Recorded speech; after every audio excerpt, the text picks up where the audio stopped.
उनको नहीं पहन लो आप। ठीक है, तो सबसे पहले शू कवर पहनना है, फिर हाथ सैनिटाइज करने हैं या वॉश करने हैं, और उसके बाद हमको N95 मास्क पहनना है। दूसरा है उसके ऊपर सर्जिकल मास्क मैंडेटरी नहीं है, लेकिन अगर ऑप्शन हो तो सर्जिकल मास्क और कैप पहन लेना है उसके साथ। उसके बाद फिर हमको जो लास्ट में चीज पहननी है वो है गाउन, और गाउन के बाद हमको उसके ऊपर ग्लव्स पहने हैं, आइडली डबल ग्लव्स पहने हैं, ग्लव्स के ऊपर एक और ग्लव्स होंगे, टू पेयर ऑफ ग्लव्स आपको पहने हैं। और कोशिश करना है कि जो आपका कफ है गाउन का वो ग्लव्स के अंदर आ जाए, कवर हो जाना चाहिए पूरा, मैक्सिमम जितना हो सकता है उतना कवर करना है बिफोर आप पेशेंट का सैंपल लेने जाओ। तो सीक्वेंस सिंपल है, पहले सबसे पहले शू कवर है, फिर हैंड सैनिटाइज करना है, उसके बाद मास्क पहनना है, कैप पहनना है, गॉगल्स पहनने हैं, फिर गाउन पहनना है, और लास्ट में हमको ग्लव्स पहनने हैं, फिर हमको सैंपल लेना है। सैंपल लेने के लिए क्या क्या रिक्वायरमेंट है, हम लोग अभी तक सिर्फ सैंपल ले रहे हैं जिनको हम बोलते हैं अपर रेस्पिरेटरी ट्रैक के सैंपल्स हैं, जैसे नेजोफेरेंजियल स्वाब होगा या ओरोफेरेंजियल स्वाब होगा। उसके लिए हमको क्या कुछ चाहिए, उसके लिए एक तो हमको स्वाब चाहिए और एक वायरल ट्रांसपोर्ट मीडिया चाहिए, और साथ में उसको जिसमें पैक करना है वो सारा मटेरियल चाहिए, जिसके अंदर एक एब्जॉर्बेंट मटेरियल है, जो कॉटन भी हो सकता है, टिश्यू पेपर हो सकता है, ठीक है, पैराफिन हो सकता है, कुछ भी चीज जो अगर कुछ लीकेज हो उसको एब्जॉर्ब कर ले, उसको हम बोलते हैं एब्जॉर्बेंट मटेरियल होना चाहिए। फिर इसको पैक करने के लिए आगे जिप लॉक बैग्स आते हैं जो फर्स्ट लेयर को कवर करेंगे। ठीक है, फिर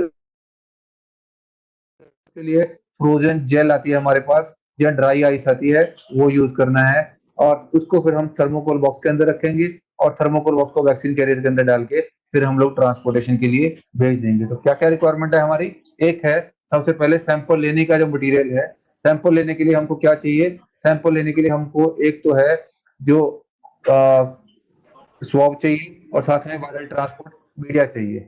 ठीक है, फिर एब्जॉर्बेंट मटेरियल है, फिर जिप लॉक बैग्स आते हैं, फिर फ्रोजन जेल्स हैं, थर्मोकोल आइस बना है, और उसको सील करके ढंग से सेंड कर देना है along with the request form of the patient, जिसको आप एक अलग जिप लॉक बैग में पैक करेंगे और उसको लगा देंगे बाहर। वो मैं अभी आपको थोड़ी देर में फिर वापस डिटेल बताता हूँ। तो हम कौन कौन से सैंपल लेते हैं कॉमनली, उसके अंदर है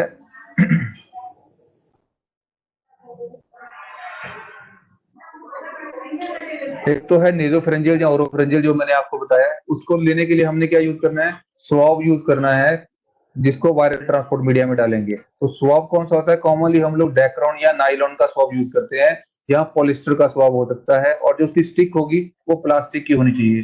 कॉटन स्वाब या कैल्शियम एल्जिनेट के स्वाब वुडन स्टिक के ऊपर ये नहीं यूज करने हैं सैंपल लेते हुए। सैंपल किस पे लेना है, डेक्रोन, नाइलॉन या पॉलिस्टर के स्वाब आते हैं ऑन प्लास्टिक शाफ्ट। ये बहुत जरूरी है, क्योंकि अगर आप वुडन स्टिक यूज करोगे या कॉटन मटेरियल के स्वाब यूज करोगे तो वो इनहिबिट कर देंगे जो हमारा टेस्ट है। इसके ऊपर कौन सा पीसीआर टेस्ट रन करते हैं, तो उसमें वो इनहिबिटर का काम करते हैं, तो रिजल्ट आपके फॉल्स नेगेटिव आएंगे इसके अंदर। और इसको भेजने का तरीका क्या है, इसको हमको ट्रांसपोर्ट करना है कोल्ड चेन के अंदर, मतलब 4 to 8 डिग्री सेंटीग्रेड के ऊपर। 7 दिन तक आप इसको इस टेम्परेचर पे रख सकते हो। अगर उससे ज्यादा आपको स्टोर करना पड़ रहा है, जो नहीं होगा मोस्टली, क्योंकि मैंडेटरी है सैंपल को इमीडिएटली भेजना, लेकिन अगर डिले होता है तो फिर हमको -20 यूज करना है, जो मोस्टली अवेलेबल नहीं रहता है। तो कॉमन स्ट्रेटेजी ये है।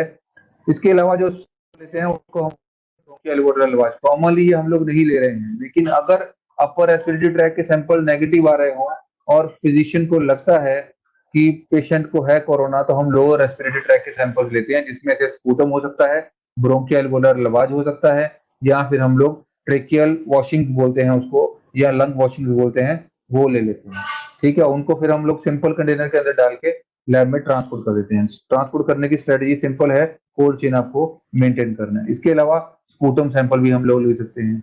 ये सैंपल्स हम लोग कॉमनली इसलिए नहीं लेते हैं क्योंकि उसमें ज्यादा एरोसोल जनरेट होते हैं, और रिस्क जो पर्सन है उसको बढ़ जाता है, जो कलेक्शन करेगा या आसपास रहेगा उसको। इसके अलावा पोस्टमार्टम वाले केसेस के अंदर हम लोग टिश्यू बायोप्सी वगैरह भी ले सकते हैं। और आज ब्लड लेना है इनमें प्लेन वैक्यूटी के अंदर, जो रेड कैप वाली वैक्यूटी आती है उसके अंदर ब्लड लेना है। और सीरम अगर सेंटर दूर है लेबोरेटरी से, तो सीरम सेपरेट करके सीरम को भेजना है लैब तक। लेकिन हर हाल में पैकेजिंग का मेथड है जो मैं भी आपको शेयर करूंगा थोड़ी देर में, ट्रिपल लेयर पैकेजिंग उसको हम बोलते हैं। वो यूज करना है हमको। ट्रिपल लेयर पैकेजिंग, ये टर्म याद रखनी है आपको, और कैसे करते हैं वो मैं अभी आपको थोड़ी देर में बताता हूँ। तो सीरम सैंपल हो या रेस्पिरेटरी ट्रैक के सैंपल, अपर रेस्पिरेटरी ट्रैक में से हम लोग नेजोफेरेंजियल स्वाब लेते हैं या ओरोफेरेंजियल स्वाब लेते हैं। नेजोफेरेंजियल, ओरोफेरेंजियल, ठीक है। कॉमन सैंपल ये रहेगा। उसका मेथड क्या है वो मैं अभी आपको थोड़ी देर में बता देता हूँ। तो हम कौन कौन से सैंपल ले रहे हैं, हम लोग कॉमनली जो सैंपल लेने वाले हैं, नेजोफेरेंजियल स्वाब है, ओरोफेरेंजियल स्वाब है, दोनों स्वाब लेने हैं और एक ही वीटीएम के अंदर डाल के कोल्ड चेन में हमको यहाँ भेजने। वीटीएम मतलब वायरल ट्रांसपोर्ट मीडिया, ठीक है। लोअर रेस्पिरेटरी ट्रैक में से हम लोग स्पूटम ले सकते हैं, ब्रोंकोअल्वोलर लवाज ले सकते हैं, लंग वॉशिंग ले सकते हैं। वेरी रेयर केसेस के अंदर ऐसा हो सकता है, वो क्लिनिशियन सस्पेक्ट करेगा तो ही कि जीआई ट्रैक का इन्वॉल्वमेंट उसको लगेगा, तो स्टूल सैंपल लेके हम लोग ट्रांसपोर्ट कर सकते हैं। ओके, इसके अलावा जो सैंपल हम लोग लेंगे वो सीरम या प्लाज्मा या होल ब्लड होगा जो हमको लेके भेजना है। ओके, सो सैंपल लेने की जो मेन किट है उसको हम बोलते हैं कोविड-19 स्पेसिमेन कलेक्शन किट। उसके अंदर दो चीजें हैं, एक स्वाब है जो यहाँ, जैसे पहले मैंने बताया डेक्रॉन, नाइलॉन या पॉलिस्टर का स्वाब है। कौन रिकमेंड करती है, डब्ल्यूएचओ रिकमेंड करती है, या हमारे यहाँ पे आईसीएमआर वाले रिकमेंड करते हैं। कॉटन के स्वाब, कैल्शियम एल्जिनेट के स्वाब या वुडन स्टिक रिकमेंडेड नहीं है लेने के लिए। दूसरा होता है उसके साथ वायरल ट्रांसपोर्ट मीडिया, आपने देखा होगा थोड़ा सा हल्का सा रेडिश ऑरेंज कलर का साथ में मीडिया रहता है। इसके अलावा हम लोग जिपलॉक बैग रखेंगे और पैक करके लैब में सैंपल भेज देंगे। कौन से सैंपल लेते हैं हम लोग, तो कॉमन जो सैंपल लेते हैं वो हम लोग लेते हैं नेजोफेरेंजियल या ओरोफेरेंजियल स्वाब। नेजोफेरेंजियल स्पेसिमेन लेते हुए क्या ध्यान रखना है आपको, पूरा पीपीई पहनने के बाद सैंपल लेना है और पेशेंट को लिटने के लिए बोल देना है और उसकी नेक को बेंड करना है 70 डिग्री सेंटीग्रेड के ऊपर। और फिर जो स्वाब है उसको नॉस्ट्रिल में टच नहीं करना है, सीधा लेके जाना है एयरवे में पैरेलल टू द पैलेट, और जहां पे रेजिस्टेंस एनकाउंटर होती है वहां पे ले जाकर उसको थोड़ी देर के लिए रख देना है, कुछ देर के लिए, ताकि जो स्वाब है वो वहां पे सेक्रीशंस को एब्जॉर्ब कर ले।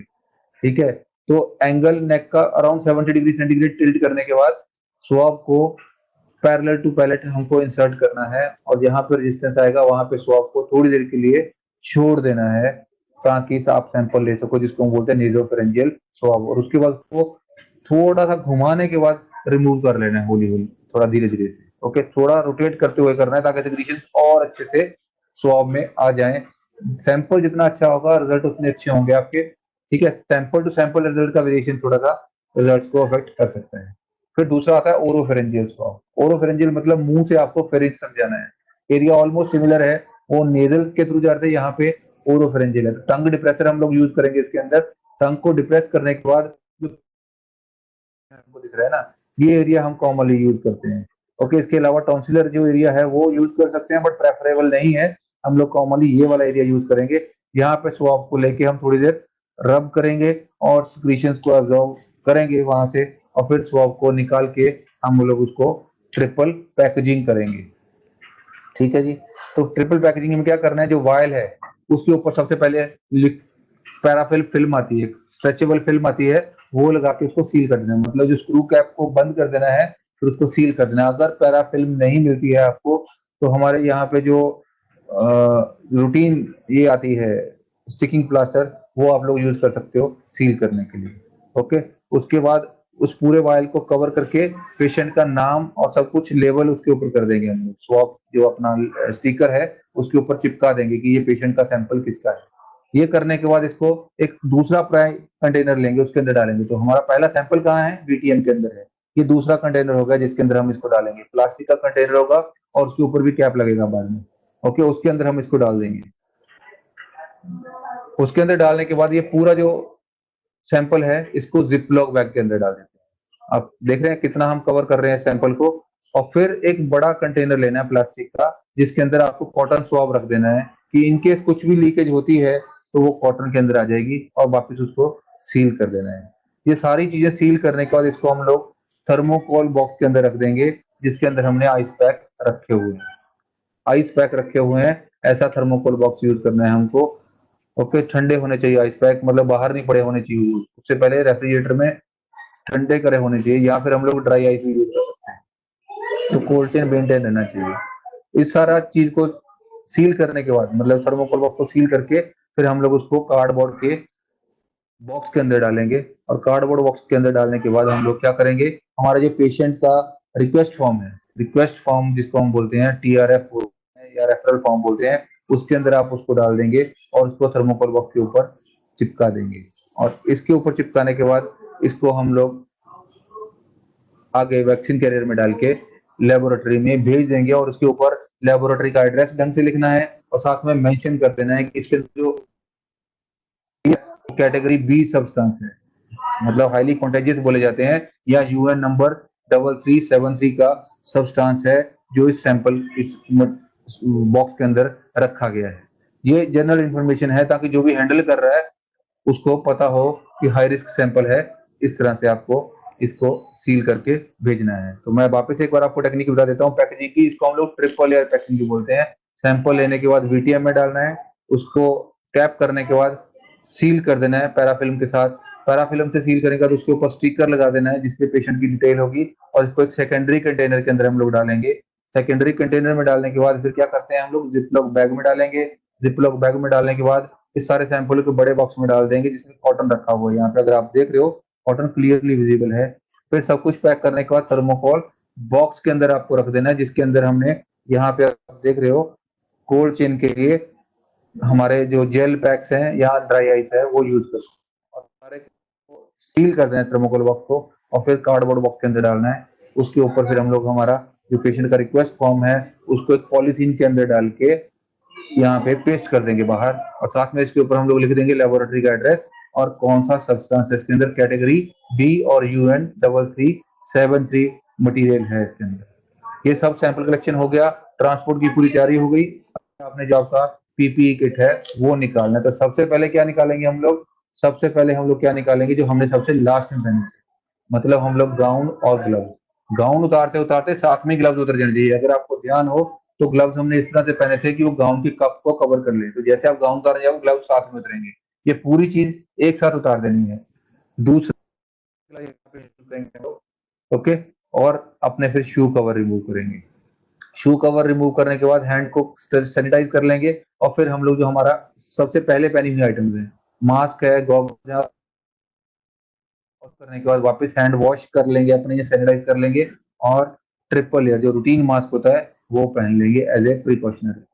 ओके, तो ये हमारा रूटीन मेथड है जो हम लोग यूज करते हैं सैंपल कलेक्शन के अंदर। पीपी कैसे पहनना है, कौन सा सैंपल लेना है और कैसे ट्रांसपोर्ट करना है। अब कोई भी सैंपल हो, मैंने अभी VTM के लिए बताया आपको विद द स्वैब, इसके लिए अगर आप अगर स्पूटम सैंपल यूज करेंगे या बाल का सैंपल यूज करेंगे या सीरम सैंपल होगा, सबके लिए जो पैकेजिंग गाइडलाइंस हैं वो सिमिलर है, यूनिवर्सल गाइडलाइंस है जिसको हम बोलते हैं ट्रिपल लेयर पैकेजिंग।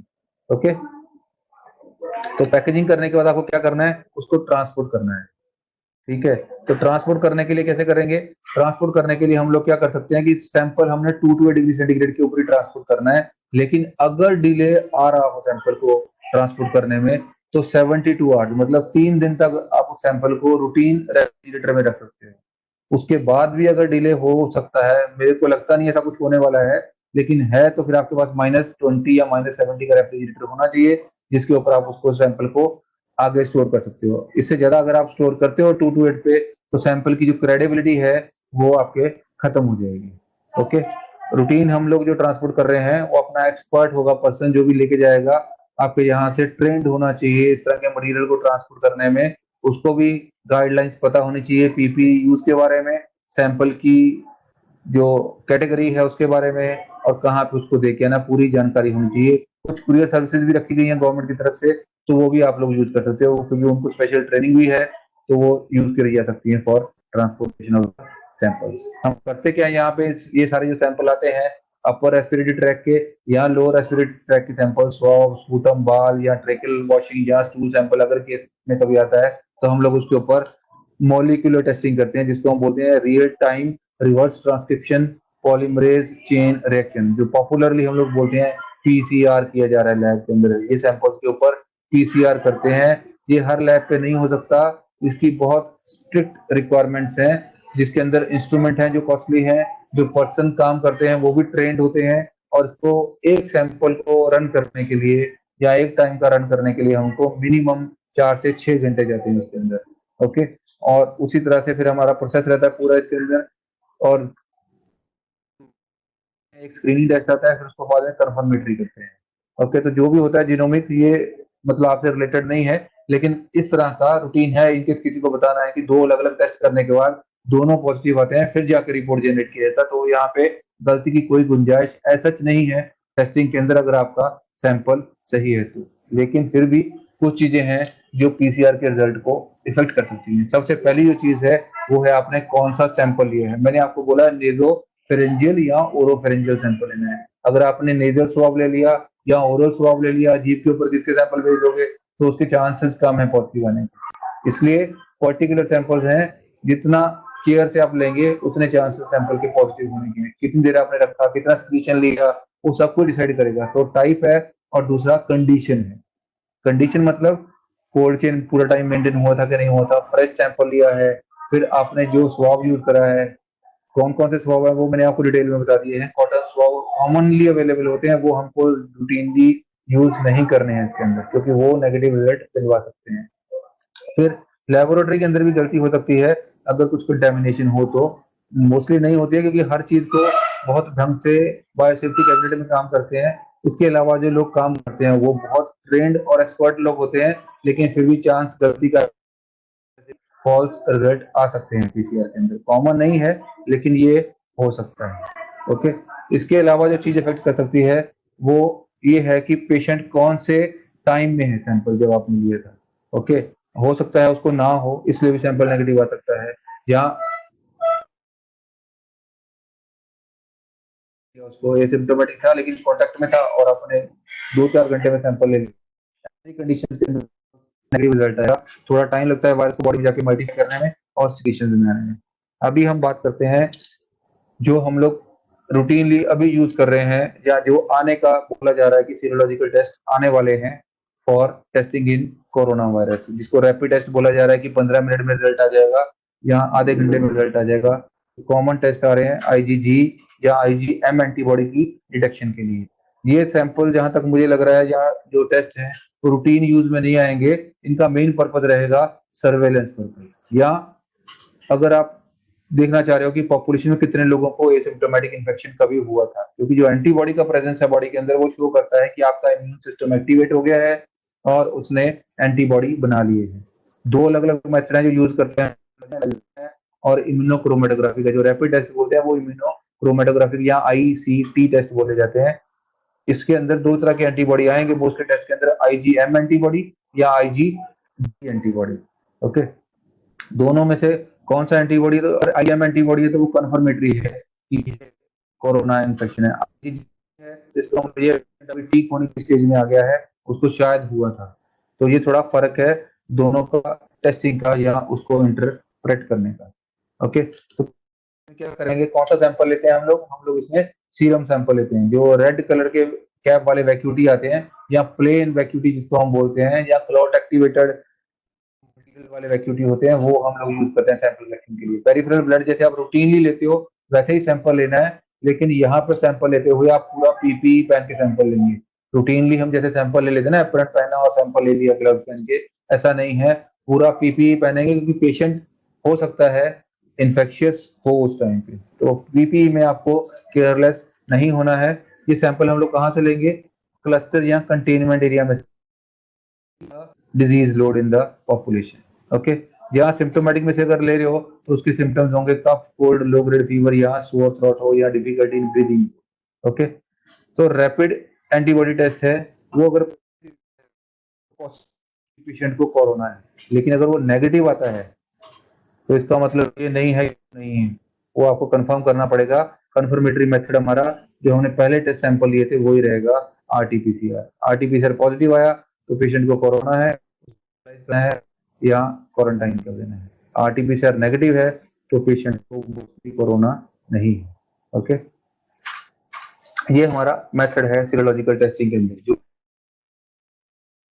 ज्यादा क्लैरिटी रहेगी, लेकिन कॉमनली मेथड हम लोग करते हैं जब हम लोग के अंदर एंटीबॉडी टेस्टिंग करते हैं। ओके, तो सीरोलॉजिकल टेस्ट क्यों करना चाह रहे हैं अगर वो इतने सेंसिटिव नहीं है, तो उसका कारण है ये डिजीज लोड देखना है हमको, ये सर्वेलेंस पर्पस के लिए यूज करने हैं।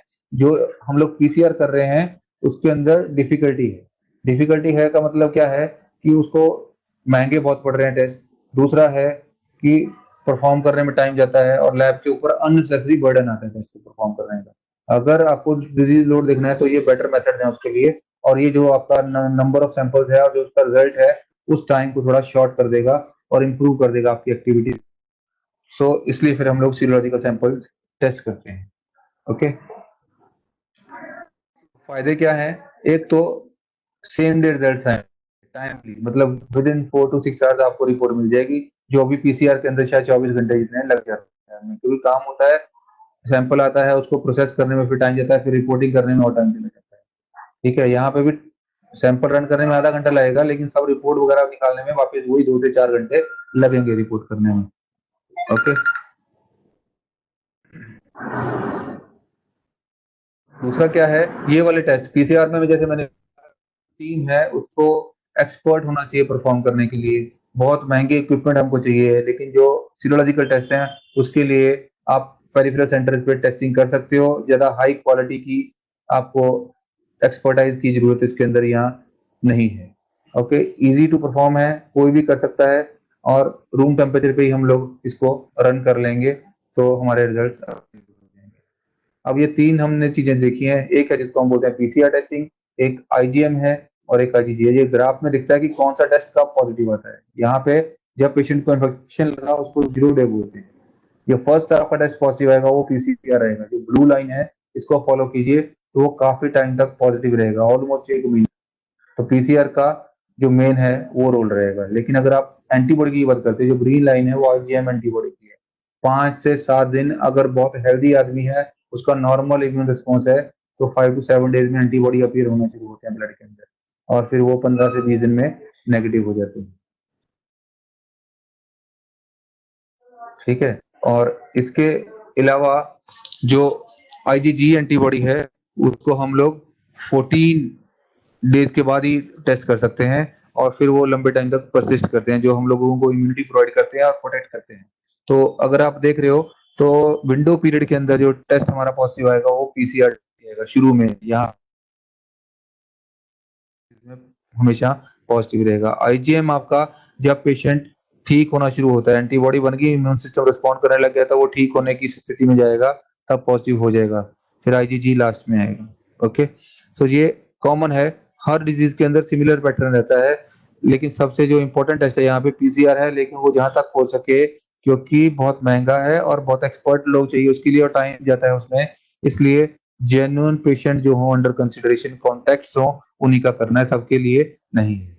ये आज का लेक्चर है, जो भी जानकारी मेरे को थोड़ी बहुत है कोरोना के बारे में मैंने शेयर की है आपके साथ on sample testing. Thank you. कुछ भी क्वेश्चंस हैं तो you are free to ask.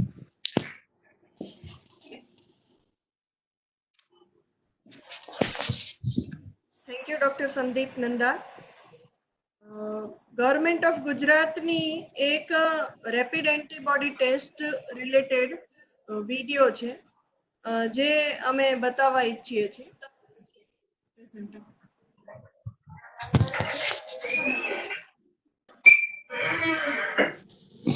We will see a short video and then we will take a question answer. Participants can write their questions in Q&A box. તમારી screen ઉપર જે 3 dot વાળું icon દેખાય છે એની અંદર Q&A એવું એક panel તમને મળશે, એમાં તમે તમારો સવાલ પૂછી શકો છો. પહેલા એક વિડિયો જોઈએ.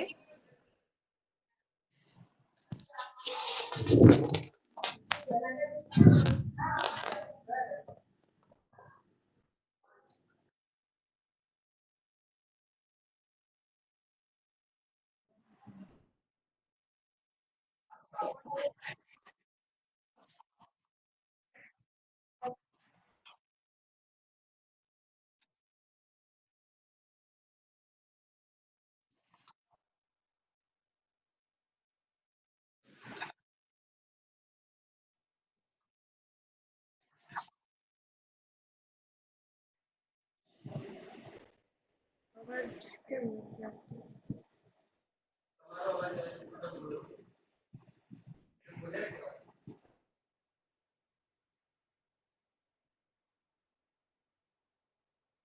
તો ફૂલ છે.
ઇવેન્ટ વિન્ડો શેર કરો.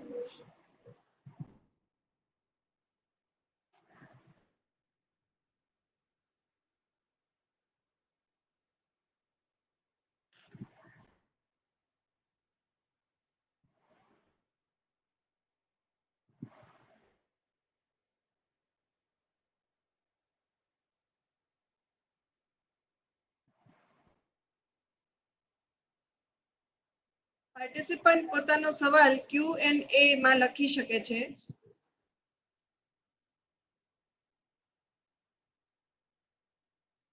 તમને અહીંયા ક્વેશ્ચન આન્સર દેખાશે જે આપણે એક પછી એક જવાબ માટે લઈએ છે. ડીટીસી બાવડા પૂછે છે, ફીડબેક આપે છે rather. Thank you doctor Sandeep Nanda, nice PPT. Doctor Paresh is asking, how much cost of RT-PCR test? Is it free in government? Yes, government में टेस्टिंग हो रहा है, पूरा फ्री है। और मोस्टली जो प्राइवेट में भी टेस्टिंग होगा उसके लिए शायद गवर्नमेंट कुछ पे करती है, ऐसा कुछ फैसिलिटी है अराउंड 4500 रुपीज। तो टेस्टिंग तो ऐसा फ्री है, बाकी गवर्नमेंट का कॉस्ट उसका शायद 5-6 हजार रुपए पर टेस्ट पड़ता है। तो थोड़ा सा जेन्युइन हो जितना उतना हमें कोशिश करना है कि हम लोग यूज करें। Zydus Medical College માંથી સવાલ છે, what is the turn around time of RT-PCR results? Sir, जो आरटीपीसीआर का रिजल्ट है वो वैसे तो लैब टू लैब होता है टर्न अराउंड टाइम, हमें रन करने में 4 से 6 घंटे कॉमनली लग रहे हैं इसके अंदर, लेकिन बैकलॉग है इसलिए अभी जो हमारा टर्न अराउंड टाइम रखा हुआ है that is around 24 hours. With in 24 मतलब 24 आवर्स रिपोर्टिंग हो जाती है। लेट टू लेट 24 घंटे लग रहे हैं और अर्ली टू अर्ली हम लोग 12 घंटे के अंदर रिपोर्टिंग कर पाते हैं, क्योंकि काम अभी बहुत ज्यादा है हर लैब के अंदर। TC Baba is asking, we must have 3 lines antibody test, isn't it? It shows a separate IgM and IgG antibodies development. Sir वो 3 लाइन जो आती है ना एंटीबॉडी टेस्ट के अंदर, एक होती है जिसको हम कंट्रोल लाइन बोलते हैं टेस्ट को वैलिडेट करने के लिए, और आईजीएम की एक लाइन आएगी और आईजीजी की लाइन आएगी। दोनों भी आ सकती है लाइन इसके अंदर, जैसे टेस्ट कंट्रोल लाइन आएगी और आईजीएम आ जाएगी। ठीक है, तो इसका मतलब सिर्फ आईजीएम एंटीबॉडी है पेशेंट के सैंपल के अंदर। लेकिन अगर तीनों लाइन है तो इसका मतलब पेशेंट में आईजीएम भी है, आईजीजी भी है, और जो कंट्रोल वैलिडेट करने के लिए है। There are some feedback regarding good presentation, and participants are thanking us. Dr. Jyoti Hathi. Thank you. Dr. Jyoti Hathi is asking, is PPE required for antibody test too? Sir आप इसके पास जा रहे हैं उसके हिसाब से आपको पीपीई पहनना ही पहनना है, क्योंकि ये सिम्टोमेटिक है कम्युनिटी के अंदर। ऐसा जो हमारी जानकारी है, जो हम देख रहे हैं पॉजिटिव केसेस आ रहे हैं, तो हमको कभी पता नहीं है पेशेंट उस टाइम पे वायरस कैरी कर रहा है या नहीं कर रहा है, तो केयरलेस नहीं हो सकते हैं। तो पीपीई मैंडेटरी होना ही चाहिए। मिनिमम जो है उसके अंदर कि आप अपना जो फेस शील्ड है, N95 मास्क है और ग्लव्स वगैरह है, वो तो हमेशा ही होने चाहिए। बाकी आइडली पूरा पीपीई होना चाहिए, क्योंकि ये क्रिटिकल कंडीशन है और हम चाहते नहीं है कि जो हमारी मेन वर्कफोर्स है वो इन्फेक्ट हो जाए और काम में प्रॉब्लम आए हमको। तो जहां तक अवेलेबल हो कोशिश होनी चाहिए कि आपको पीपीई किट मिल जाए, फिर ही आप सैंपल कलेक्शन करो। Nalin Joshi is asking, what is the rejection criteria of RT-PCR sample? Sir RTPCR samples हम लोग कॉमनली रिजेक्ट करते नहीं है, मतलब मोस्टली एक्सेप्ट हो जाते हैं यहाँ पे। लेकिन अगर कुछ ग्रॉस एरर है, जैसे आपने कॉटन स्वॉब यूज किया है या वुडन स्टिक में सैंपल लिया है या मटेरियल नहीं है वीटीएम उसके अंदर या कोल्ड चेन मेंटेन नहीं हुआ है, तो ऐसी कंडीशन में फिर हम लोग सैंपल को रिएक्शन में डाल देते हैं। आइडियल क्या है कि आपको 2 स्वॉब एक वीटीएम के अंदर स्वॉब है उसका मैंने आपको बता दिया कि मटेरियल क्या होना चाहिए, स्टिक का मटेरियल क्या होना चाहिए। तो अगर सब कुछ फॉलो हो रहा है तो फिर सैंपल एक्सेप्टेंस के अंदर आ जाते हैं। ठीक है, लेकिन अगर वुडन स्टिक यूज कर रहे हो या कॉटन के स्वॉब्स हैं तो ऐसे केस में सैंपल को रिएक्शन में डाला जाता है और फ्रेश सैंपल मंगवाया जाता है। फिर There are some more feedbacks are noted, sir. Participants, if they want to ask any question, they can write in Q&A. There are some question in chat box also. We will take that also.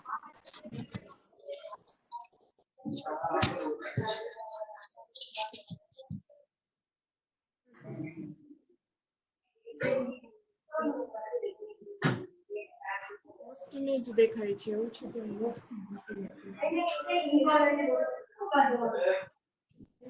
હા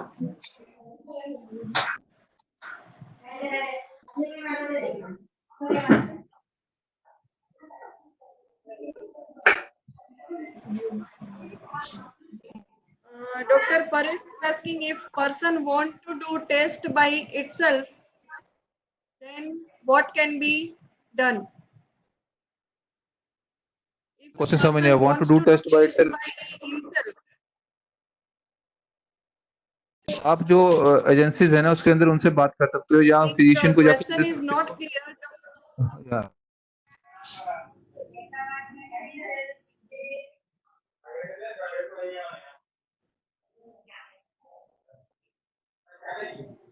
Participants are requested to mute their audio. Dr. Siraj Vora is asking, for reporting purpose and activities in every procedure of rapid test to be considered.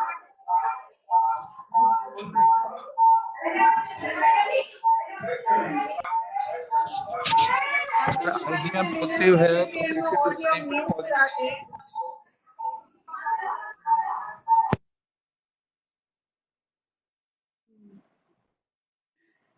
Dr. Siraj Vora is asking, for Reporting purpose and activities in field. Every positive rapid test तो to be मतलब patient को considered exposure हो corona case and vice versa. yes every positive should be considered as a positive for corona अगर rapid test या antibody उसके अंदर present है, लेकिन अगर सिर्फ आईजीजी एंटीबॉडी है तो उसके अंदर कितना टाइम हुआ है, क्योंकि antibody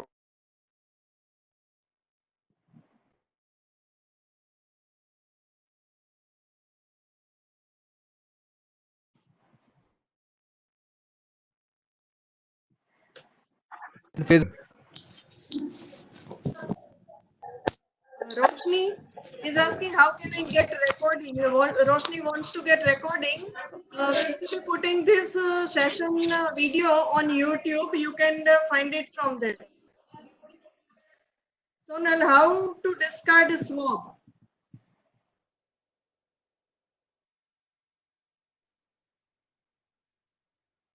Sonal is asking how to discard a swab. Material discard करने के बाद उसको हाइड्राइड में डिस्कार्ड करते हैं और फिर वो ऑटोक्लेव होने के बाद इंसिनरेशन के लिए चले जाते हैं सॉफ्ट।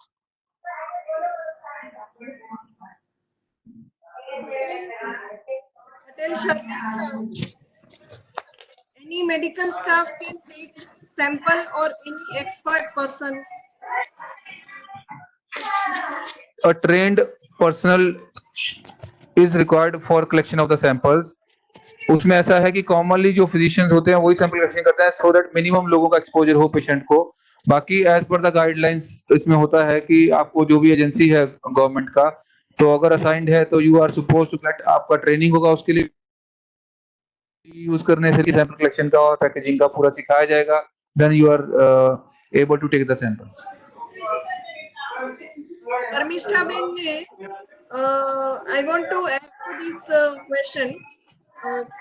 અત્યારે જ્યારે COVID-19 ના કેસીસની સંખ્યા વધી જવાની સંભાવના છે ત્યારે SIHFW અંતર્ગત આ સેમ્પલિંગ, પેકેજિંગ અને ટ્રાન્સપોર્ટેશન માટેની training medical officer, laboratory technician અને સ્ટાફ નર્સને આપવામાં આવે છે। તો એપ્રોપ્રિએટલી ટ્રેન્ડ કોઈ પણ વ્યક્તિ આ જે છે સેમ્પલ કલેક્શનનું કામ કરી શકે છે। માઇક્રોબાયોલોજીસ્ટની સંખ્યા ઓછી છે એટલે જ્યારે કેસીસ વધી જાય ત્યારે બધે જ માઇક્રોબાયોલોજીસ્ટ અને લેબોરેટરી ટેકનિશિયન પહોંચી ના વળે, એટલા માટે આ આગોતરા આયોજનના ભાગરૂપે હાલમાં તાલીમ શરૂ થઈ ગઈ છે પેરામેડિક સ્ટાફની, તો એ પણ સેમ્પલ કલેક્શન કરી શકશે। Okay, Nalin Joshi, some samples of our district are rejected due to no human parts. Does it possible? Is it possible? ये होता है जब सैंपल रन करते हैं तो उसके अंदर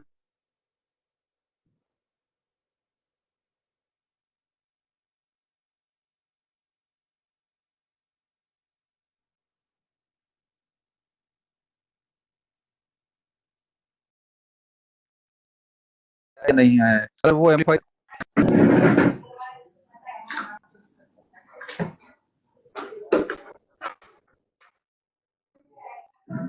Hello.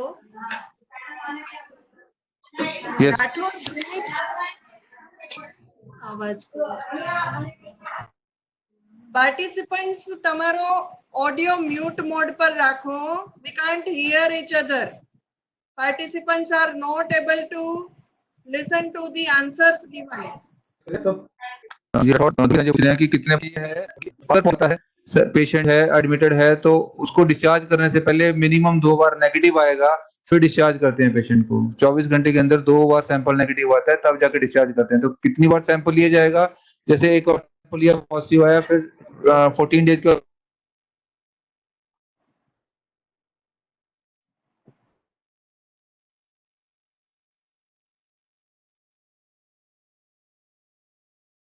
सैंपल लेना पड़ेगा।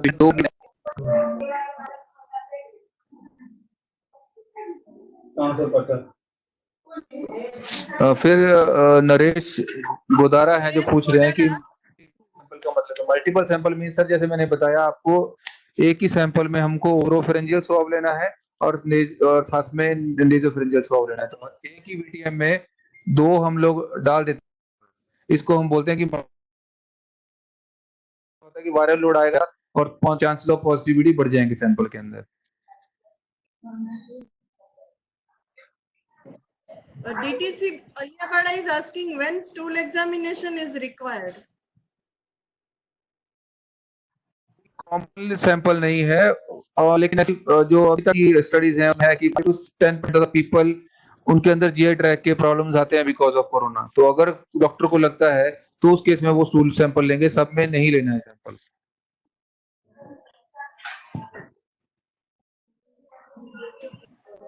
Zydus Medical College is asking, can you tell me what sample should we take from the patients who has died and was suspected case of COVID?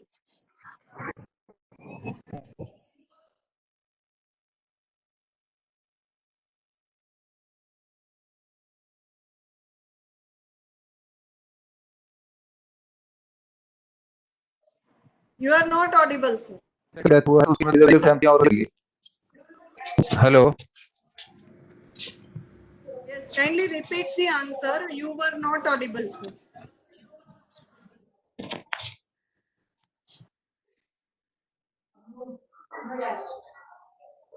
Sorry, ma'am, for which question?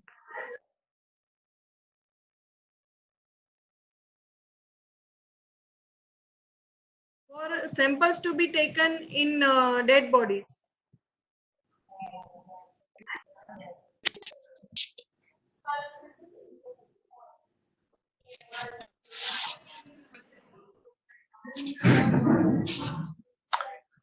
Ma'am अगर death अभी हुआ है तो उस case में तो nasopharyngeal या oropharyngeal samples ही ठीक है और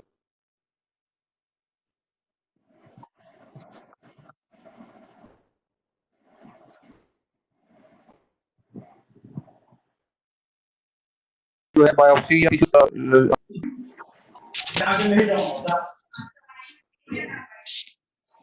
Okay.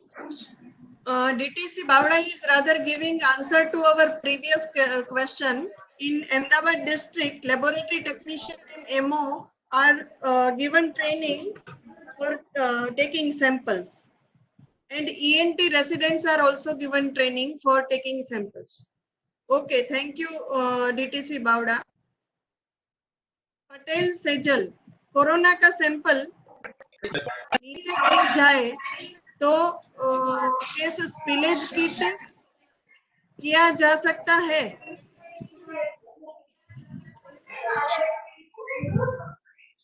सर सैंपल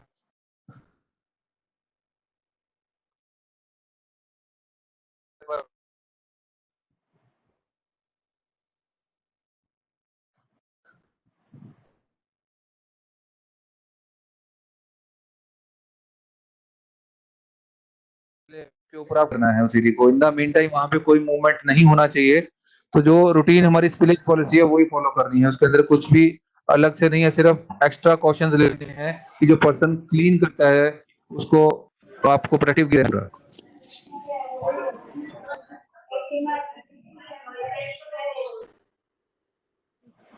ठीक है, so I think we have addressed all the questions.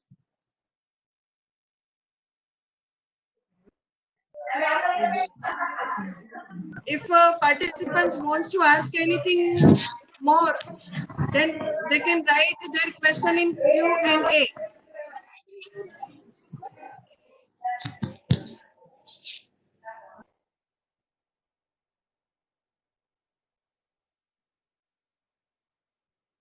So there are no more questions coming.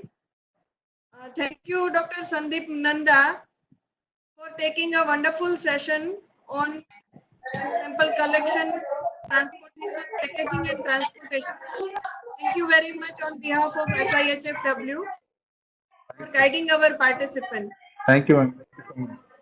Thank you so much. Thank you participants for participating in this webinar. We are ending this webinar today. Thank you.